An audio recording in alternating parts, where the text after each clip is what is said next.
ఇప్పటి వరకు summer season అంతా చప్పగా సాగింది. ఎన్నికలు, ఐపీఎల్ వంటి వాటితో బాక్సాఫీస్ వద్ద సినిమాల సందడి పెద్దగా లేదు.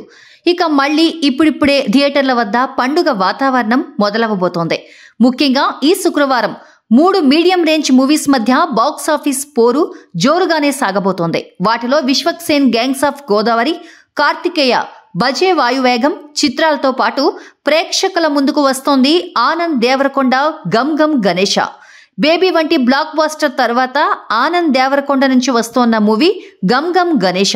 ఈ మూవీలో ప్రగతి శ్రీవాస్తవ, కరిష్మా, వెన్నెల కిషోర్, జబర్దస్త్ ఇమ్మాన్యుయల్ ఇతర ప్రధాన పాత్రలు పోషించారు. హై లైఫ్ ఎంటర్టైన్మెంట్ బ్యానర్ పై కేదార్ సెలగం శెట్టి, వంశీ కారుమంచి సంయుక్తంగా నిర్మించిన ఈ చిత్రంతో ఉదయ్ బొమ్మిశెట్టి దర్శకుడుగా పరిచయమవుతున్నారు.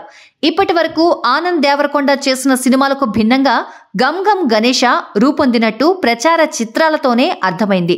ఈ సినిమాలో ఓ దొంగగా కనిపించబోతున్నాడు ఆనంద్.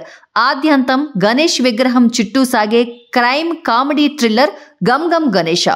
400 థియేటర్లలో భారీ స్థాయిలో గమ్ గమ్ గణేశ విడుదలవుతోంది. ఇక ఈ సినిమా ఓటీటీ రైట్స్ ను ఇప్పటికే అమెజాన్ ప్రైమ్ వీడియో ఫ్యాన్సీ రేట్కు దక్కించుకుందట. ఈ చిత్రాన్ని నైజాంలో బడా production house Mythri movie makers విడుదల చేస్తుండడం విశేషం. మరికొద్ది గంటల్లో తెలుగు రాష్ట్రాల్లోని థియేటర్లలో సందడి చేయబోతోన్న గమ్ గమ్ గణేశ యుఎస్ఏ ప్రీమియర్స్ మొదలయ్యాయి.